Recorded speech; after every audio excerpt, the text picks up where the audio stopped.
Primary judgement যে এটা একটা জজমিয়া নাটকে পরিণত হচ্ছে কিনা সেই সন্দেহটার কথা আমি সর্বশেষ আমার নিজের কিছু বিশ্লেষণ প্লাস আমি একজন এক্সপার্টের আ ওপিনিয়ন থেকে যদিও সে এক্সপার্ট বাংলাদেশের পরিচয় দেওয়ার মতো সাহস নাই তার। যে কারণে তার পরিচয়টা দেওয়া যাচ্ছে না। কিন্তু তার থেকে যতটুকু আমি বুঝেছি তার থেকে পয়েন্টগুলো নিয়েছে সেই পয়েন্টগুলো আমি তুলে ধরব।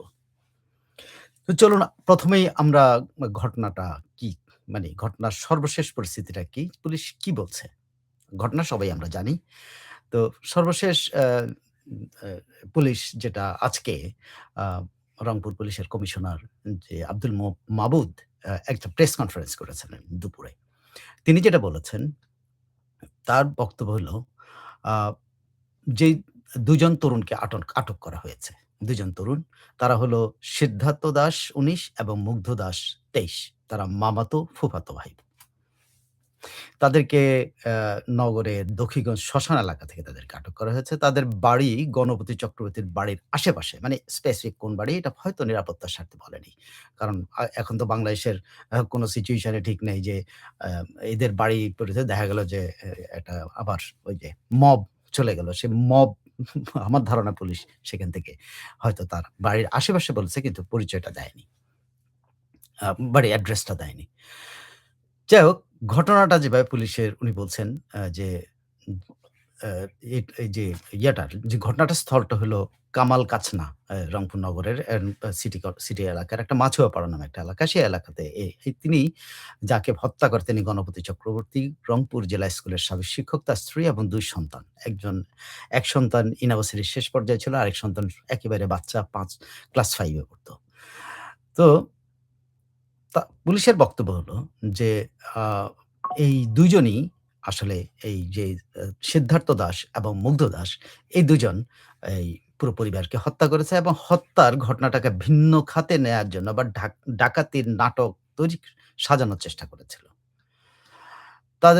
মাবুদ বলেছেন যে যেটা বলেছেন মাবুদ বলছেন যে আ মাছুয়াপাড়া মাছুয়াপাড়াতে যে বাড়িটা যেখানে হত্যাকাণ্ড ঘটে তার পাশের একটি ভবনের উপর দিয়ে গণপতি চক্রবর্তীর নির্মাণাধীন ৩ তলা বাড়ির ৩য় তলার ছাদে ওঠেন মুগ্ধ ও সিদ্ধার্থ। মানে পাশের বাড়ি থেকে ওরা চলে আসছে। পাশের বাড়ির ছাদ থেকে ওনারা আসছেন। সেই পাশের বাড়ির ছাদ কার এটা কিন্তু বলেন নাই। তবে বলছেন যে নির্মাণাধীন যে গণপতি চক্রবর্তীর যে নির্মাণাধীন ৩ তলা বাড়িটা ছিল সে বাড়ির আ এই ৩য় তলায় পাশের বাড়ি থেকে ভবনের উপর দিয়ে কি আকাশ দিয়ে আসছে না ছাদ দিয়ে আসছে সেটা বলেন নাই। বলছেন উপর দিয়ে আসছে তারা এই ২ জন। সেখানে তারা ইয়াবা সেবন করছিলেন। শব্দ পেয়ে মানে গণপতির ছাদে ৩ তলার ছাদে করছে। শব্দ পেয়ে গণপতি চক্রবর্তী ৩য় তলার খোলা ছাদে গিয়ে ইয়াবা সেবনে বাধা দেন।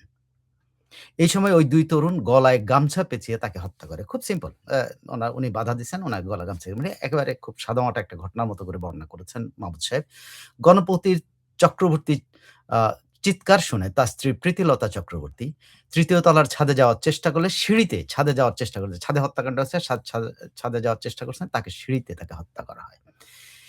এরপর মেয়ে আগামী চক্রবর্তী ছাদে ওঠার চেষ্টা করলে তাকেও হত্যা করা হয়। পরে ঘরে মনে রাখেন ঘুমিয়ে থাকা ১৩ বছর বয়সী ছেলে আয়ুষ চক্রবর্তীকে শ্বাসরোধ করে হত্যা করা। আপনারা মনে রাখবেন এই সিকোয়েন্স গুলা মনে রাখবেন যে মাহবুব সাহেবের বক্তব্য কি কারণ আমরা বিশ্লেষণ করব আজকে। যে আমি একজন সাধারণ বিশ্লেষক বা একজন ধরনের সাবেক সাংবাদিক হিসেবে, সাবেক রিপোর্টার হিসেবে আমি বিশ্লেষণ করব। আরেকজন ফরেনসিক এক্সপার্ট বা ফরেনসিক না, ক্রাইম ক্রাইম এক্সপার্ট যাকে বলে আ ক্রিমিনোলজি একজন তো উনি মানে যদিও উনি পরিচয় দিতে রাজি হন না। দেশের বর্তমান পরিস্থিতি। তো পরে ঘরে ঘুমিয়ে থাকা কথার মনে ১৩ বছর বয়সী ছেলে আয়ুষ চক্রবর্তীকে শ্বাসরোধে হত্যা করা হয়। তাদের পুলিশের বক্তব্য হলো আটক ২ তরুণের সঙ্গে আগেই পরিচিত ছিল এই পরিবারের। এই কারণে পরিচয় ফাঁস হয়ে যাওয়ার ভয়ে মুগ্ধ এবং সিদ্ধার্থ দেখেন পরিচয় ছিল এবং পরিচয় ফাঁস হয়ে যাওয়ার পর মুগ্ধ এবং সিদ্ধার্থ একে পরিবারের ৪ সদস্য। এটা জেনারেল কনক্লুশন পুলিশের। এখন এই পুলিশের মূল পয়েন্ট গুলা কি? মূল পয়েন্ট গুলো হলো যদি ধরেন গণপতি উপরে গেছেন চিৎকার শুনে মানে উনি আওয়াজ শুনে বা টের পেয়েছেন শুনে উনি উপরে গেছেন। উপরে যাওয়ার পর গণপতিকে ওখানে গলা পেঁচিয়ে হত্যা করে। তার স্ত্রী প্রীতিলতা আওয়াজ শুনে গিয়ে সিঁড়ি দিয়ে উঠতে গেছেন সেখান থেকে হত্যা করেছে। মেয়ে আগামী চক্রবর্তীও আওয়াজ শুনে উপর দিয়ে গেছে তাকে হত্যা করেছে এবং ছেলে আয়ুষ চক্রবর্তী ১৩ বছর বয়সে ঘুমাচ্ছিল। তাকে হত্যা করা হয়। ঘুমাচ্ছিল। এই শব্দটা মাথায় রেখেন। এখন পুলিশের যে পয়েন্টগুলো পুলিশ দিয়েছে সেটা হলো গত বৃহস্পতিবার রাতে মনে রাখেন বৃহস্পতিবার রাতে পাশের ভবনে কি দিয়ে সেটা বলেন নাই। নির্মাণাধীন ৩ তলা বাড়ির খোলা ছাদে উঠে ২ তরুণ ইয়াবা সেবন করছিল। ওপর দিয়ে, পাশের ভবনের ওপর দিয়ে শব্দটা। খেয়াল করে দেখেন। কোথা দিয়ে উপর দিয়ে? এটা কি দড়ি দিয়া বেয়ে আসছে না কেমনে আসছে? লাফায়ে আসছে? ছাদের দূরত্ব কত? এখান থেকে জাম্প করে আসা যায়? কি পদ্ধতিতে বা সিঁড়ি ফেলায় আসছে? কি পদ্ধতিতে আসছে কিন্তু বলেন নাই। বলছেন যে উপর দিয়ে পাশের ভবনের উপর দিয়ে তারা এই ভবনে প্রবেশ করেছে এবং ৩ তলার ছাদে তারা সেবন করছিল। শব্দ পেয়ে গণপতি চক্রবর্তী ছাদে গিয়ে বাধা দেন। ২ নম্বর পয়েন্ট। ৩ নম্বর তাকে গামছা পেঁচিয়ে তাকে হত্যা করা হয়। ৩ নম্বর পয়েন্ট। ৪ নম্বর পয়েন্ট হলো তার চিৎকার শুনে স্ত্রী প্রীতিলতা ছাদে যেতে চাইলে সিঁড়িতে তাকে হত্যা করা হয়। ৫ নম্বর পয়েন্ট। এরপরে আগামী চক্রবর্তী ছাদে উঠতে চাইলে তাকেও হত্যা করা হয়। ৬ নম্বর পয়েন্ট শেষে ঘরে ঘুমিয়ে থাকা ১৩ বছরের ছেলে আয়ুষকে শ্বাসরোধে হত্যা করা হয়।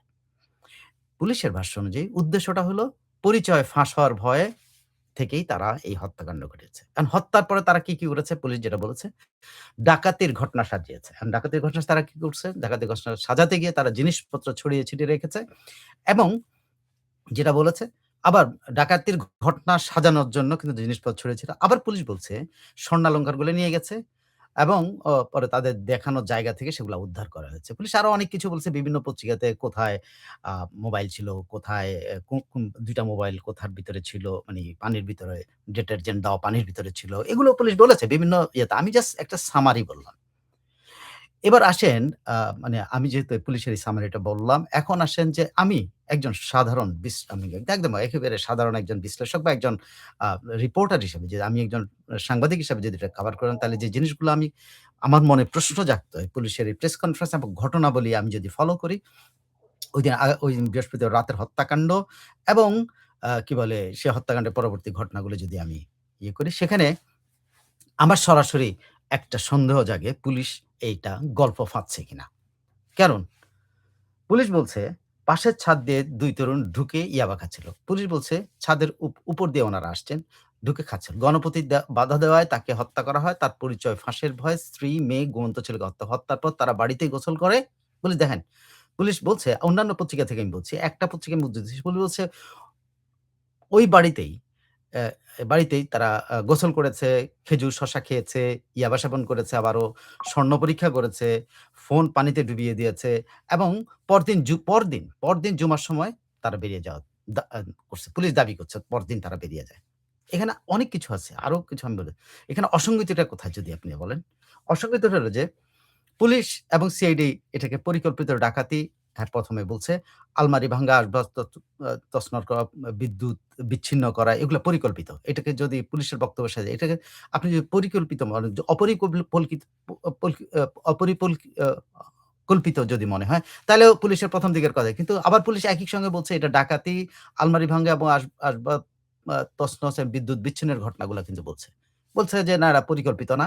কিন্তু আপনি যদি ধরেন অ্যা ১ম পুলিশের বক্তব্য যে এটা একদম ১ম এ যখন বলছে এটা পরিকল্পিত ডাকাতি। কারণ আলমারি ভাঙা পেয়েছে, আসবাবপত্র তছনছ পেয়েছে, বিদ্যুৎ বিচ্ছিন্ন করা হয়েছিল এটা পেয়েছে। কিন্তু পরবর্তীতে এসে চেঞ্জ করে তারা বলছে না এটা হলো ইয়াবা সেবনে বাধা দিয়ে। দেখেন পুলিশের বক্তব্যের মধ্যে কিন্তু পার্থক্য হয়েছে। ১ম এ পুলিশ বলছে ডাকাতি, পরবর্তীতে পুলিশ বলছে না এটা তারা তাদের পরিচয় ফাঁস হয়ে যাবে ভয়ে তারা হত্যা করেছে। ওকে। মানে কয়েক ঘন্টার ব্যবধানে তারা পুলিশের অবস্থানটা চেঞ্জ হয়। আবার পুলিশের যদি বক্তব্যের মধ্যে যদি দেখেন, তারা আ একই সঙ্গে তারা বলছে স্বর্ণালঙ্কার চুরি করছে। আবার একই সঙ্গে সেই স্বর্ণালঙ্কার উদ্ধার হয়ে গেছে। য এবং আ যদি চুরি হয়ে যায় তাহলে এটা সাজানো নাটক কি করে হলো? এরকম মানে স্বর্ণগুলি কেন নিল? কেন নিল? তাই না? বিদ্যুৎ বিচ্ছিন্ন কেন করল? পা আক আপ যদি যদি আকস্মিক ঝগড়ার মধ্যে যদি এই হত্যাকাণ্ড হয়ে থাকে, কারণ এটা পুলিশের এখনকার বর্ণনা অনুযায়ী যে গণপতি টের পেয়েছেন, উপরের দিকে উঠেছেন এবং আ উ উ উনি বাধা দিয়েছেন, ওনাকে গলা পেঁচিয়ে মারছে, তারপর উনার স্ত্রীকে মারছে, উনার মেয়েকে মেরেছে। তারপর তারা যদি তাই হয়ে থাকে তাহলে বিদ্যুৎটা বিচ্ছিন্ন হলো কেন? কেন বিদ্যুৎ বিচ্ছিন্ন হলো? এই হত্যাকাণ্ডের আগেই তো বিদ্যুৎ বিচ্ছিন্ন। এখন এইটা প্রমাণ করার ব্যাপার যে এই বিদ্যুৎ বিচ্ছিন্নটা আগে হয়েছে না কবে হয়েছে? এটা কি পুলিশ চেক করেছে? এখন পর্যন্ত পুলিশ এটা কিন্তু বলে নাই। বাট এটা কিন্তু পুলিশ বলেছে বিদ্যুৎ বিচ্ছিন্ন ছিল। সো বিদ্যুৎ বিচ্ছিন্নটা কখন হয়েছে? এটা কিন্তু একটা প্রশ্ন। এটা মানে আমি একজন মানে সাবেক সাংবাদিক হিসেবে আমার কাছে এটা প্রশ্ন। বিদ্যুৎটা কবে? এটা তো নিশ্চয়ই আ ওখানে আ মানে আপনার মানে সিসিটিভি ক্যামেরা থাকতে পারে, এইটা থাকতে পারে, ওটাতে পুলিশ কি এগুলো সব চেক করছে? মেইন সুইচটা দেখছে? কখন, কোন মুহূর্তে মেইন সুইচটা অফ হয়েছে? হত্যাকাণ্ডের এক্সাক্ট সময়টা কখন? ওইটা কি বের হয়েছে? মানে যে এটা তো ধরেন পোস্টমর্টেম এর পরে একটা ধারণা নেওয়া যায় যে কখন, কয়টা থেকে কয়টার মধ্যে এটা হয়েছে। বিদ্যুৎ অফিসের রেকর্ডের প্রশ্ন আছে। বিদ্যুৎ অফিসেও তো রেকর্ড পাওয়া যাবে। যে কবে, কখন? এটা কি পুলিশ এখন পর্যন্ত করছে? না করে নাই। এখন পর্যন্ত করে নাই। না করেই কিন্তু পুলিশ কিন্তু আগেই কিন্তু একটা জাজমেন্ট দেওয়ার চেষ্টা করছে। যেটা নিয়ে প্রশ্ন। তারপরে যে মোবাইল ফোনগুলোর পর দেখেন ওখানের বক্তব্য হলো যে এই গণপতির মানে স্ত্রীর বোন এবং ওরা তাদের সাথে যোগাযোগ করার চেষ্টা করেছে। ওরা সবসময় বলছে যে ২-৪ টা ফোনই কিন্তু বন্ধ ছিল। কিন্তু পুলিশ যেটা বলছে যে ২ টা ফোন আ আ ও এবং কি বলে ইয়াতে ছিল, কি লোক যে ডিটারজেন্ট। আর বাকি ২ টা ফোন কোথায়? সেই ২ টা ফোনের মেসেজ বা সে ধরনের কল লিস্ট বা সেখানে যে ফোন আসছে, ফোনটা যে ঢোকে নাই এই রেকর্ডটা কই? তারপর ওই যে ফোনগুলো আছে সেই ফোনের মধ্যে পুলিশ কি এখন পর্যন্ত চেক করেছে ওই মেসেজগুলোর মধ্যে কোথাও গণপতিকে, কোথাও গণপতির স্ত্রীকে, কোথাও গণপতির মেয়ে আগামীকে বা কোথাও আয়ুষকে হুমকি দেওয়া হয়েছিল কিনা? এগুলো কি পুলিশ চেক করেছে? করে নাই। পুলিশ কি চেক করেছে যে গণপতির কাছে গণপতি একটা বাড়ি বানাচ্ছে? আমাদের দেশের নরমাল চিত্রটা কি? নরমাল চিত্রটা আপনি একটা বাড়ি বানাতে যাবেন, আপনার কাছে চাঁদা চাইবে। সেটা পরিচিত অপরিচিতর মধ্য থেকে আপনার কাছে এবং মানে ও এ এলাকা রক্ষাকরণ এরকম মাস্তানরাও চায়, আবার অপরিচিত মাস্তানরা কিন্তু চায়। তো এগুলো কি চেক করেছে? এলাকাবাসীর সাথে পুলিশ কথা বলেছে যে, এখানে যখন কনস্ট্রাকশন করে সেখানে উনি যখন জিনিসপত্র আনা-নেওয়া করছেন তো উনাকে কেউ বাধা দিয়েছে কিনা? উনার সাথে কারো কোনো কথা কাটাকাটি হয়েছে কিনা? উনার সাথে কারো কোনো অথবা আগামীর সাথে কারো কোনো আ আ সম্পর্ক আছে কিনা? আগামীর সাথে কারো কোনো ঝগড়া আছে কিনা? আগামী যেহেতু ইউনিভার্সিটিতে পড়েন তার বন্ধু-বান্ধবদের সাথে তার কোনো ইয়ে আছে কিনা? কোনো ঝামেলা আছে কিনা? পুলিশ সেগুলো চেক করছে। কারণ ওই মোবাইলগুলো কিন্তু এই জিনিসগুলো হতে পারে।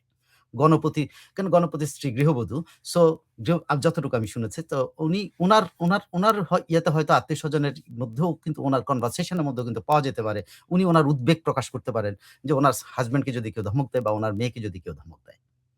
পেতে পারে। অবশ্যই। তো সেটা কি পুলিশ চেক করছে? পুলিশ কিন্তু এগুলা কিচ্ছু বলে নাই। একটি শব্দও বলে নাই। একটা শব্দ না যে গণপতিকে কেউ হুমকি দিয়েছে কিনা, গণপতির মেয়েকে কেউ কারণ মেয়েটা ইউনিভার্সিটিতে পড়ে। তার বন্ধু-বান্ধব, তার তো শত্রু থাকতে পারে। বন্ধু-বান্ধবের সাথে ঝগড়া থাকতে পারে। এমনকি শুধু ওয়ার্স্ট কেস সিনারিও তার সাথে প্রেমের নিয়ে যে ঝগড়া হইতে পারে। প্রেমের সম্পর্ক ভেঙে যেতে পারে। কত রকম ডালাপালা হইতে পারে। সেগুলো কি পুলিশ চেক করছে? এই একদিনের মাথায় পুলিশ এরকম একটা কনক্লুশন এ চলে আসলো যে এরা আ আ পরিচয় ফাঁস হওয়ার পর এরা খুন করে ফেলছে? আমি প্রশ্নগুলো রেখে যাচ্ছি। মানে এলাকাবাসীকে পুলিশ এখন পর্যন্ত ওই বিল্ডিং এর শ্রমিকদেরকে জিজ্ঞেস করছে যারা কাজ করে? যে এটাও কিন্তু পুলিশ বলে নাই। থানায় কোনো জিডি আছে কিনা? আগের কোনো অভিযোগ আছে কিনা? এই বিল্ডিং নির্মাণ নিয়ে পড়োশির সাথে কোনো গ্যাঞ্জাম আছে কিনা? পড়োশিরা কি বলে?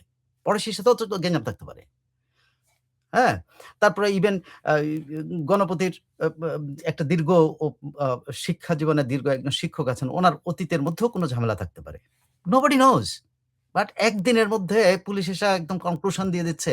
এখানেই প্রশ্ন যে ওরা পরিচয় ফাঁস হওয়ার ভয়ে এটা করছে। ১ম এ বলল ডাকাতি, পূর্ব পরিকল্পিত। পরবর্তীতে চেঞ্জ করে এসে বলতেছে ২ জনকে ধরে নিয়ে আসা বলতেছে যে তারা আ ইয়াবা সেবন করতে গিয়ে এটা হইছে এবং পরিচয় ফাঁস হওয়ার হয়েছে। সো এটা মানে এই যে পরিচয় ফাঁস হওয়ার যুক্তি, এটা সাংঘাতিক রকমের একটা আ মানে অযৌক্তিক একটা মানে আমার কাছে মনে হয়েছে। মানে এই যুক্তিটা তাৎক্ষণিকভাবে প্রতিষ্ঠা করা খুব টাফ। আরেকটু হলো এত বড় যেই বিল্ডিং এর মধ্যে যে বিল্ডিংটা যে বিল্ডিংটা বানানো হচ্ছে, বলা হচ্ছে যে পাশের বিল্ডিং থেকে এখানে চলে আসে। তার মানে কি বুঝাই যায় এখানে লাফ দিয়ে আসা যায় অথবা সিঁড়ি দিয়ে একটা সিঁড়ি লাগায় আসা যায় অথবা দড়ি টাঙ্গায় চলে আসা যায়। মানে এক বিল্ডিং থেকে আরেক বিল্ডিং এ আসা যায়। এটা কিন্তু পুলিশের কথা স্পষ্ট যে আরেক বাড়ি থেকে পাশের বাড়ির ছাদ থেকে তারা এখানে ঢুকেছে। যদি তাই হয়ে থাকে তাহলে এতগুলি ৪ টা হত্যাকাণ্ড ঘটলো একটা বাড়িতে। এত চিৎকার চেঁচামেচি হইল। এত স্বল্প দূরত্বের বাড়িগুলো থেকে কেন কেউ খবর পেল না? কেন কোন রকম এই মারা যাওয়ার পর পচা গন্ধ, লাশের গন্ধ বাইরিতে হইলো তারপর সবাই টের পেল কেন? প্রশ্ন থাকে কিনা আপনারা মনে করবেন যে অবশ্যই যে বাড়িতে লাফ দিয়ে ঢোকা যায় যদি পুলিশের ভাষ্য অনুযায়ী ওরা লাফায় এসে ঢুকে থাকে। যে বাড়িতে দড়ি দিয়ে এসে ঝুলায় এসে টারজানের মতো এসে ঢুকে যাওয়া যায়। যে বাড়িতে একটা সিঁড়ি ফালায়া আ মা কাঠের সিঁড়ি ফালায় দিয়ে আসা যায়। সেই বাড়ির যে বাড়ির পাশের বাড়ি থেকে সেই পাশের বাড়িওয়ালারা কি একটু টের পেল না এই বাড়ির ভিতরে এত বড় একটা হত্যাযজ্ঞ ঘটতেছে, ৪ টা মানুষকে মেরে ফেলা হচ্ছে, একটা মানুষ আওয়াজ করে নাই? তারপর আছে পুলিশ ১ম এ বলেছে যে বাড়ির কেন ভিতরে ইয়ে হয়েছে স্বজনরাও বলেছে, পুলিশও বলেছে যে বাড়ির ফটকে তালা লাগানো ছিল। তাহলে কারা তালা লাগালো? ওরা যদি ওরা তো বাড়ির বাইরে ফটকে তালা লাগায় গেছে। সাধারণ আমি সেটাই বলব অপরাধ যিনি বলে তারা কি বলেন? আমি আমারটা বলছি যে তালা লাগায় গেল। ওরা এত ৪ টা মানুষকে হত্যা করলো, ওখানে বসে খেজুর খাইলো, অমুক খাইলো, গোসল করলো, এই করলো, সেই করলো, করে তারা বেরিয়ে যাওয়ার সময় তালা মেরে গেল।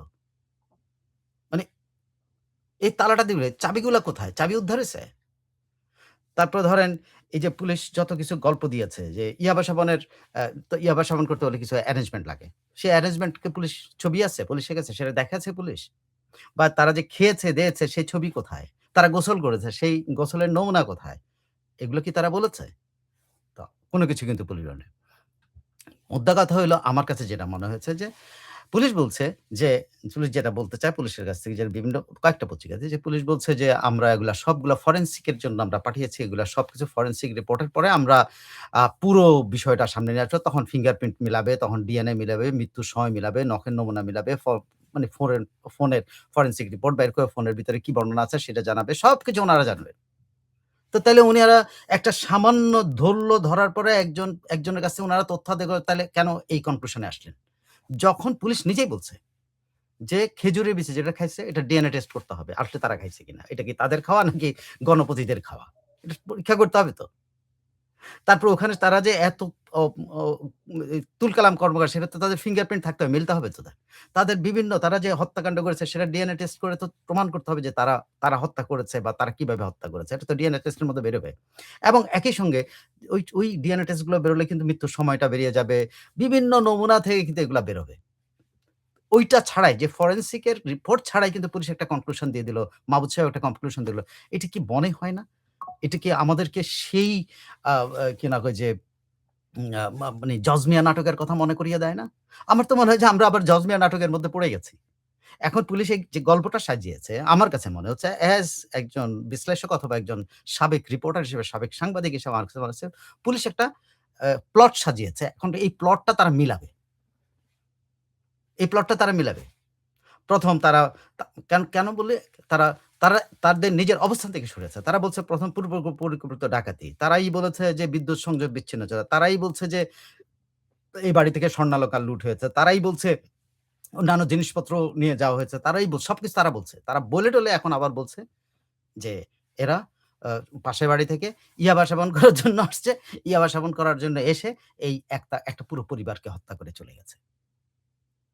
একই সঙ্গে আরেকটা যুক্তি থাকে। দেখেন, কেন জজ মিয়া নাটকটা সামনে আসে? সবসময় দুর্বল প্রকৃতির মানুষকে কিন্তু ভিকটিম না তাদেরকে ব্যবহার করা হয় যাতে এরা কথা বলতে না পারে। এই যে স্নিগ্ধ বা কি নাম যেন ১ম এ নামটা বলেছিলাম ২ ২ মামাতো ভাই বা এই যে আ মুগ্ধ আর কি যেন? নামটা ভুলে যাই আপনাদের সরি আপনারা আমার উপরে ইয়ে করবেন না। যাই হোক উম ওদের নামটা আমি সিদ্ধার্থ, মুগ্ধ ও সিদ্ধার্থ। মুগ্ধ ও সিদ্ধার্থ ২ কিন্তু মামাতো ভাই। তাদের পারিবারিক অবস্থা কি? তাদের আর্থিক অবস্থা কি? তারা কি করছে? এবং আরেকটা খেয়াল করে দেখেন, একটা হিন্দু পরিবার মারা গেছে। আরেকটা হিন্দু আ দু ২ জন হিন্দু যুবককে কিন্তু ধরে নিয়ে এসে পড়ছে। এটাতেও কিন্তু সঙ্গে ইমিডিয়েটলি সন্দেহ জাগে। ইমিডিয়েটলি সন্দেহ পুলিশের উচিত ছিল সময় নেওয়া, সময় দ্বারা। তাৎক্ষণিকভাবে কৃতিত্ব জাহির করার জন্য পুলিশ যদি এটা করে থাকে তাহলে এটা চরম একটা প্রশ্ন জন্ম দিয়েছে। আর অন্যদিকে যদি এটা প্ল্যান করে থাকে তাহলে আরেকটা ওই যে দুর্বল প্রকৃতির মানুষকে কারণ খেয়াল করে দেখেন তাদের অ্যারেস্ট করা হয়েছে কিন্তু শ্মশানের ভিতর থেকে। শ্মশানের ভিতরে একটা অবস্থাপন্ন ছেলে যায় বইসা থাকার কথা না। এগুলা মানে অকর্মণ্য কাজ-টাজ নাই এরকম কিছু একটা হইতে পারে। মানে আমি তাৎক্ষণিকভাবে আমার কাছে যেটা মনে হয়েছে। এবং আপনি এবার আসি আপনি যদি একজন কি বলে ক্রিমিনাল ক্রিমিনাল ক্রিমিনাল ইনভেস্টিগেটর বা ক্রিমিনোলজির উপরে ইয়ে আছে মানে এক্সপার্টিজ আছে বা ছিল এরকম একজনের বক্তব্য এবার আমি আপনাদের সামনে তিনি আমাকে পয়েন্ট বাই পয়েন্ট বুঝিয়ে দিয়েছেন। বুঝিয়ে দেন। তার বক্তব্য ১ মোটিভ বা হত্যার কারণ যদি পুলিশ যেটা বলছে ইয়াবা সেবনে বাধা। এখন একজন এক্সপার্ট হিসেবে তার মতামত কি? তিনি পয়েন্ট গুলো দিয়ে আমাকে ব্যাখ্যা করে বুঝিয়েছেন। মানে একজন ইনভেস্টিগেটর হিসেবে তার বক্তব্য হলো, মাদক সেবনে বাধা দেওয়াকে কেন্দ্র করে তাৎক্ষণিক ঝগড়া থেকে একজন খুন হওয়ার ঘটনা এটা ক্রাইম হিস্ট্রিতে আছে। এটাকে উনি বলছেন, এটা উনাদের ভাষায় এটাকে রিঅ্যাক্টিভ হোমিসাইড বলে। আমি কিন্তু একেবারে উনার ভাষায় আমি কথাটা বলছি। এটাকে রিঅ্যাক্টিভ হোমিসাইড বলে। কিন্তু একজনের বাধা থেকে ৪ জনকে ঠান্ডা মাথায় একে, একে হত্যা এটি আর রিঅ্যাক্টিভ থাকে না। মানে রিঅ্যাকশন থেকে যে রিঅ্যাক্টিভ বলে, ওই রিঅ্যাকশন থাকে না। এটা রিঅ্যাক্টিভ থাকে না। তাৎক্ষণিক হত্যাকাণ্ড না। এটি হয়ে যায় যেটা উনার ভাষায় ইনস্ট্রুমেন্টাল মানে এবং এলিমিনেশন হোমিসাইড মানে একেবারে নির্মূল করে দেওয়ার যে হত্যাযজ্ঞ এটাকে তা বলে। এটা ইনস্ট্রুমেন্টাল এবং এলিমিনেশন মানে একেবারে নির্মূল করে দাও। সো এটা তাৎক্ষণিক একটা পুরো পরিবারকে নির্মূল করে দেওয়া, নিশ্চিহ্ন করে দেওয়ার কিন্তু মিশন ছিল এটা। একজন হলে এটা রিঅ্যাক্টিভ হোমিসাইড বলা যেত। উনার বক্তব্য। আপাতত উনি যতটুকু জেনেছেন তার মানে যতটুকু পড়েছেন সেটা থেকে উনার কাছে এটা মনে হয়েছে। একটা হত্যাকাণ্ড যেমন গণপতি যদি নিহত হতেন বা গণপতিকে যদি হত্যা করা হতো, বাকিরা যদি আহত হতো, তাইলে কিন্তু এটাকে বলা যেতে পারত রিঅ্যাক্টিভ হোমিসাইড। মানে রিঅ্যাকশন থেকে তাৎক্ষণিক রিঅ্যাকশন বাঁচার জন্য সেটা করছে। কিন্তু পরপর ৪ জন কেনই না বলছেন? তার প্রশ্নটা হলো তিনি বলছেন তার বক্তব্য হলো কেন উনি বক্তব্য এটাকে এলিমিনেশন হেমিসাইড মানে এটা নির্মূল করা, একটা পরিবারকে নির্মূল করার মিশন উনি কেন বলছেন? উনি বলছেন, একজন পরিচিত ব্যক্তিকে ইয়াবা সেবনের জন্য বাধা দেওয়ায় নিজের পরিচয় ফাঁস হবে এই ভয়ে পুরো পরিবার নিশ্চিহ্ন করার মতো চরম ঝুঁকি একজন অপরাধী নেয় না। একজন অপরাধী নেয় না। কোন অপরাধী এরকম একটা একটা পরিচয় ফাঁস হওয়ার আ ঝুঁকি থেকে, সাধারণ একটা ঝুঁকি থেকে সে পুরো পরিবারকে ইয়ে করার এই ঝুঁকি নেওয়ার কথা না। তার তার যেটা করার কথা, তাৎক্ষণিকভাবে যেটা করার কথা, একজনকে মারার পরে সে পালিয়ে যাওয়ার কথা এবং তার জন্য এইটার জন্য সে আ কোনো তার রিস্ক থাকতো না। সো যেটা তার রিস্ক থাকতো না, সেটা না করে সে কেন পুরো নির্মূলের ইয়েতে গেল? আমি বুঝাইতে পেরেছি কিনা জানি না। উনার বক্তব্য এরকম। উনি একটু উনার ভাষাটাও একটু টেকনিক্যাল। তো উনি যেটা বলতে চাচ্ছেন সেটা হলো যে, একজন অপরাধী তাৎক্ষণিক একজন সে তার ইয়ে একজনকে খুন করার পরে তার পরিচয় ফাঁস যাওয়ার পর সে তার পালিয়ে যাওয়ার কথা। সে খুন করে ফেলছে। সেটা না করে তারা পুরা পরিবারকে মেরে ফেলছে। তো এইটা তার মোটিভ, তার রিস্ক নেওয়ার সে একজনকে মেরে যেই যে পালায় যাওয়ার যে সুযোগ ছিল সেটা না করে সে পুরো পরিবারকে মেরে কিন্তু সে নিজেকেও কিন্তু রিস্কের মধ্যে ফেলে দিয়েছে। সে এটা রিস্কের সাথে মিলে না। একজন ব্যক্তির রিঅ্যাকশন এর সাথে এটা মেলে না। সো উনার বক্তব্য হলো there must be some motive. Motive আছে। তার ২ নম্বর বর্ণনা উনি বলছেন হত্যার ধারাবাহিকতা একজনের পর আরেকজনের যে ব্যাপারটা সেটাকে বলে সিকোয়েন্সিয়াল কিলিং। মানে একটা সিকোয়েন্সের পর একটা সিকোয়েন্স কিলিং। এটা প্যাটার্ন একটা সিকোয়েন্সিয়াল কিলিং। কারণ উনার বক্তব্য হলো যে চিৎকার শুনে স্ত্রী সিঁড়িতে আসেন গণপতির। গণপতির চিৎকার শুনে তার স্ত্রী ইয়াতে আসছেন, কি বলে সিঁড়িতে আসছেন। তাকে খুন করা। তারপর তার মেয়ে আগামী আসছে, তাকে খুন করা। এটা একটা সিকোয়েন্সিয়াল প্যাটার্ন বলে। মানে একদম সিকোয়েন্স করেছে এটা একটা। এবং এই সময়কারে তার এক্সপার্টরা যেটা দেখার কথা বলছে, এটা দেখার কথা যে ছাদে যে ধস্তাধস্তি বা গামছা পেঁচিয়ে হত্যার যে ঘটনা ঘটেছে, সেটা এই এত গামছা পেঁচিয়ে হত্যার সময় অনেক চিৎকার চেঁচামেচি হয়েছে। এবং এটা হওয়ার সময় পাশের কেউ এটা শোনেনি কেন? এটা কি আশ্চর্য কথা! এখানে তো খুব নীরবে হত্যাকাণ্ড হয় নাই। গণপতি চিৎকার করছে, তার সাথে তার কথা কাটাকাটি হয়েছে, তার সাথে তাকে গলা পেঁচাইছে, সে গলা চিৎকার করে চলছে। তার চিৎকার শুনে তার স্ত্রী যদি যেতে পারে, তাইলে পাশের লোকরা কেন শুনল না? একাধারে তার স্ত্রীর চিৎকারে, মায়ের চিৎকারে যদি মেয়ে আগায় যেয়ে থাকে, তাইলে কেন এলাকার কেউ শুনতে পারল না যে যেখানে পাশের বাড়ি থেকে এটা আসছে? এটা হলো ওরা বলছে যে এটা আসলে এই যে sequential killing টা এটা প্ল্যান্ড উনার বক্তব্য। এটা একটা পরিকল্পিত। পরিকল্পিত না হলে এই কাজটা করে না যে একটার পর একটা তারা হত্যাকাণ্ড ঘটিয়েছে। তারপর আরেকটা প্রশ্ন উঠতেছে যে, এতগুলি হত্যাকাণ্ড হইলো, এতগুলি আওয়াজ হইলো, মানে যে পুলিশের হিসাব অনুসারে যে বাচ্চাটাকে মারা হইলো, সে ঘুমেছিল। এটা কি মেলে? একটা বাচ্চা তার বাড়িতে এত চিৎকার চেঁচামেচি হয়েছে, সে নীরবে ঘুমিয়েছিল? আর যদি ঘুমিয়ে থেকে থাকে, তাহলে তার এই ঘুমন্ত, সে তো সাক্ষী না। তাকে মারা হইলো কেন? সে তো সাক্ষী না, যদি ঘুমায়ে না থাকে। তার মানে ওই বাচ্চাটা জেগেছিল। সে জেগে থাকার কারণে তাকে হত্যা করা হয়েছে। এই এক্সপার্ট এর ওপিনিয়ন হলো, তাই সে জেগে গেছে। কারণ এই চিৎকার চেঁচামেচিতে সে জেগেছে। তার মা-বাবাকে হত্যা করেছে, বোনকে হত্যা সে জেগে গেছে। জেগে গেছে সে দেখেছে। দেখার পরে তাকে হত্যা করছে। সো এটা টোটালটাই একটা প্ল্যান। যেই সাক্ষী হয়েছে তাকে তারা কিল করছে। যেই সাক্ষী হয়েছে তারা কিল করছে।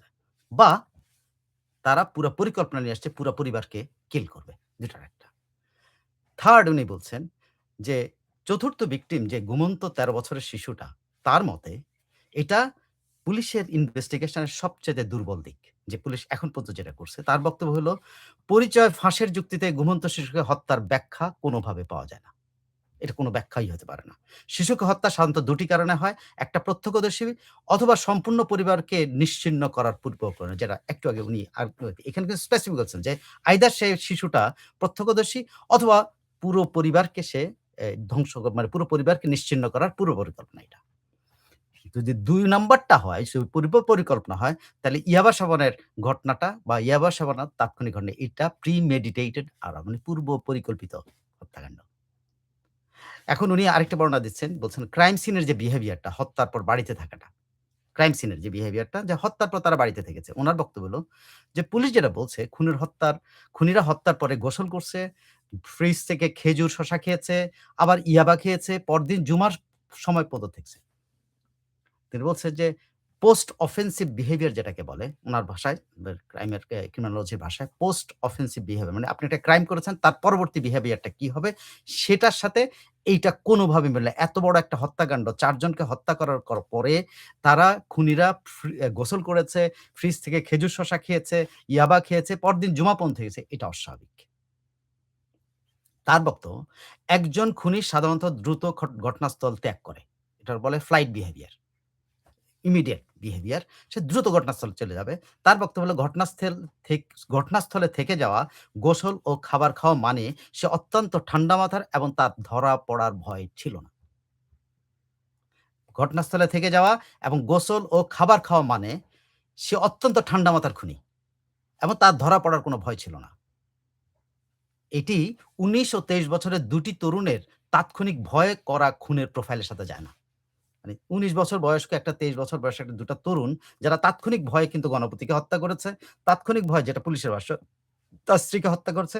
তাৎক্ষণিক ভয়ে তার স সন্তান মেয়েকে হত্যা করেছে এবং তাৎক্ষণিক ভয়ে তারা একটা ঘুমন্ত শিশুকে হত্যা করছে। এইটা তাৎক্ষণিক ভয়ে খুনের প্রোফাইলের সাথে যায় না। তার প্রভাব ২ টা ছেলের বয়স হলো ১৯ এবং ২৩। এটা মেলে, তার একদম কনক্লুশন হলো এটা মেলে পেশাদার এবং অত্যন্ত পরিকল্পিত খুনির সাথে মেলে। এটা পেশাদার এবং অত্যন্ত পরিকল্পিত খুনির প্রোফাইলের সাথে এটা যায়। এবং তারা যে প্রফেশনাল, সেটা প্রফেশনাল জন্য হচ্ছে তারা স্টেজিং করেছে। তারা খুনের পরে স্টেজিং করেছে। ডাকাতির নাটক করেছে। যেটা পুলিশ ১ম বলেছে ডাকাতি।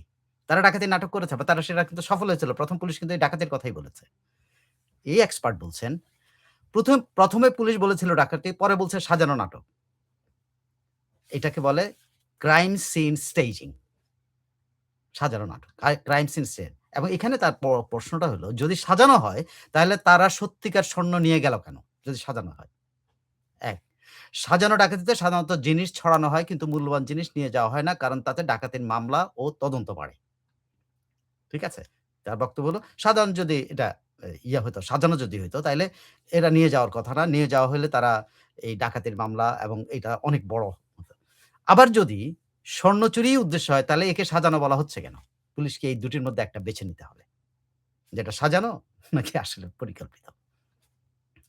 এবং এখানে ওই যে আমি আগে বলছি যে ফরেনসিক গ্যাপ এর কথা যেটা বলেছে, যে ও বলছে যে তার বক্তব্য হলো এটা, একটা আদর্শ তদন্ত হওয়ার পরেই এই ধরনের ব্রিফিং হওয়া উচিত। এই ধরনের ব্রিফিং যখন করে সেখানে যখন যেটা বাধ্যতামূলক এভিডেন্স পাওয়ার যে বাধ্যতামূলক যে ফরেনসিক এর যে গ্যাপটা থাকে সেই গ্যাপটা মানে ফরেনসিক প্রমাণের যে গ্যাপটা থাকে সেই গ্যাপটা পূরণ না করেই এই ধরনের প্রেস ব্রিফিং এ উপস্থিত হয়ে কথা বলার মধ্যেই সন্দেহ এসে যায় যে পুলিশ এখানে কোনো কিছু ঢাকা দিচ্ছে কিনা? পুলিশ এখানে কোনো কিছু লুকোচ্ছে কিনা?